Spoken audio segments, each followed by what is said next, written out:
Kia ora everyone, welcome to Hunter's Help.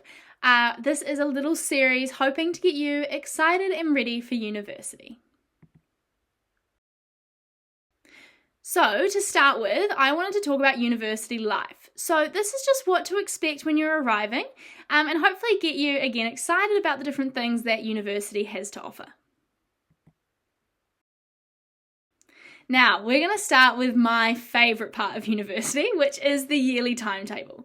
So, as you can see on this little diagram here, the parts in grey are when you're actually at university. So you start late February, maybe early March. You study for about 6 weeks, and then you have a 2-week break, and then you do another 6 weeks. Now, that is your first semester done. So about 12 weeks of study, maybe a couple weeks here and there with exams, but not too shabby at all. Then you can see June, July, quite a long holiday. And then you go back and you do the same thing again for semester 2. That's it. So you do 2 semesters a year, and then you've got about 4 months off over the summer, which is very mint. Obviously, enjoy the beach life, do some holidays. Also gives you a lot of time as well to get some money for the next year. So that's really helpful. But yeah, university does give you a lot of flexibility.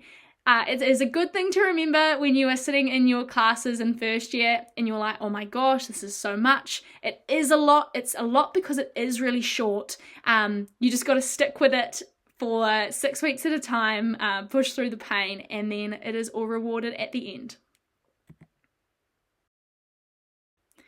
Alright, so I also wanted to show you just the daily timetable. So this is just a screenshot of my timetable, I think in my second year at university.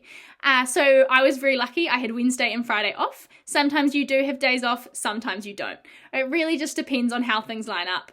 Some people are super lucky, they might have it all squished up in 1 or 2 days. Other people get a little bit unlucky for the semester and they have every day with something. Just depends, but it does show there is quite a lot of flexibility. Obviously, that doesn't include any of your study times or any of your time to do your assignments, but that's the compulsory classes that you need to attend. So there is a lot of flexibility. This is for a full-time student, so that's 60 points, typically 4 papers, but for part-time students, obviously you'd be studying less. And the papers are made up of tutorials, lectures, and maybe some labs, which I will talk about on the next slide. So these are just some little images of what to expect. So what you'll have firstly is a lecture for your classes. So a lecture is someone who stands up in front of a room and just speaks at you for 1 to 2 hours. I remember it is quite overwhelming in your first year. You often in high school, your teachers will interact with you, have fun activities, have breaks, pauses, things like that. But they just stand up and they just give you a wealth of information that you're expected to take in about that 1 to 2 hours. Then you have labs and tutorials, which is exactly like high school. So that's where you go to a classroom in a group of about 20 students, you go through the lecture, the different assignments, ask your questions, engage, do group work, those sorts of things. So please don't panic when you're at a lecture and you're going, oh my goodness, I'm understanding none of this. That's what the tutorials and labs are for, to break it all down for you, allow you to ask those questions, and get into the nitty gritty stuff of what you're learning. So it's a really good system, and you'll have those for pretty much every class.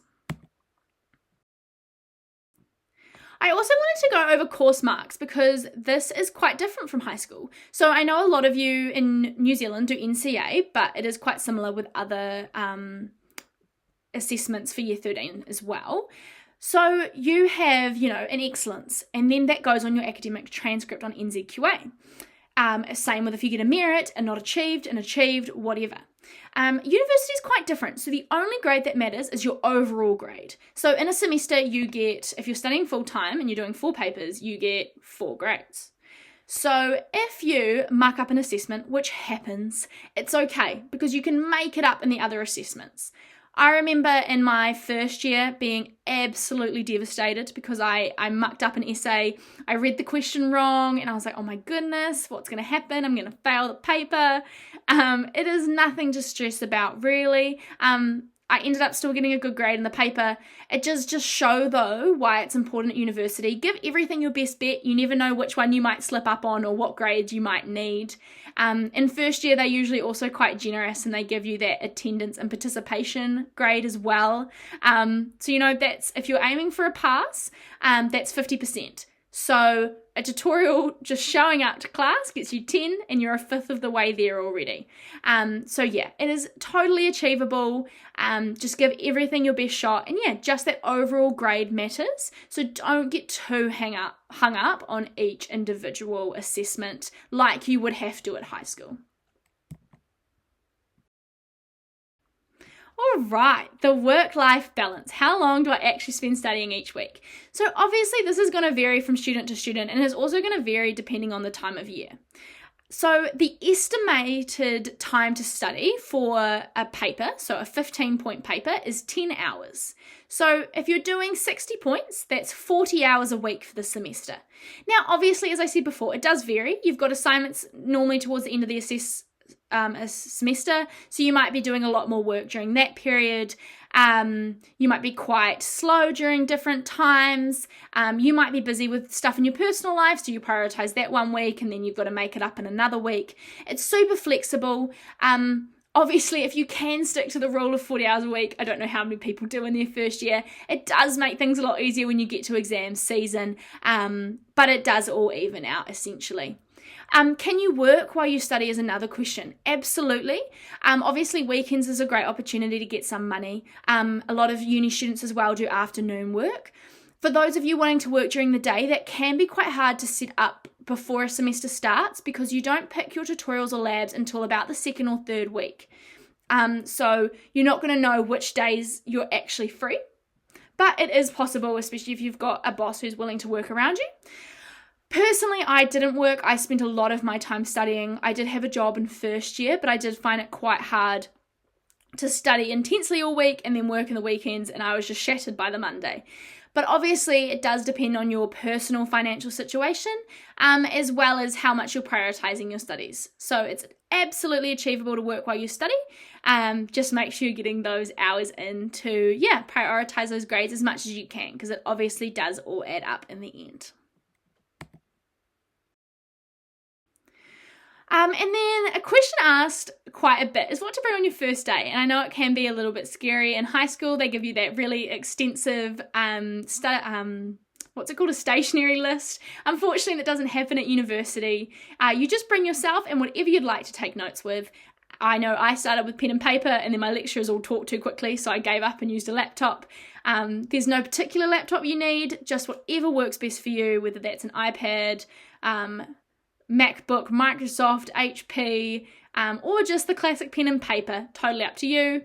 And obviously wear whatever you want. No one's going to care at university. But yeah, just show up excited to learn, hopefully.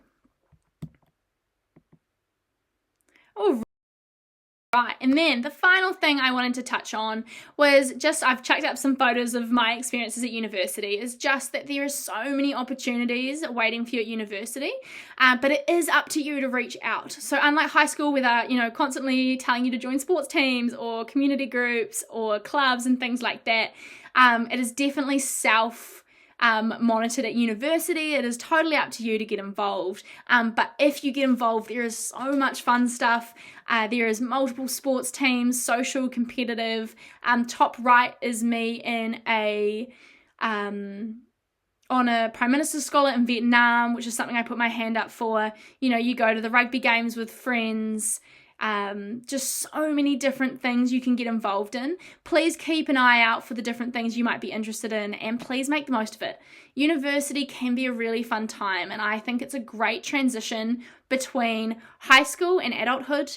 Just gives you sort of that general support, but it also allows you to have so much fun on the way.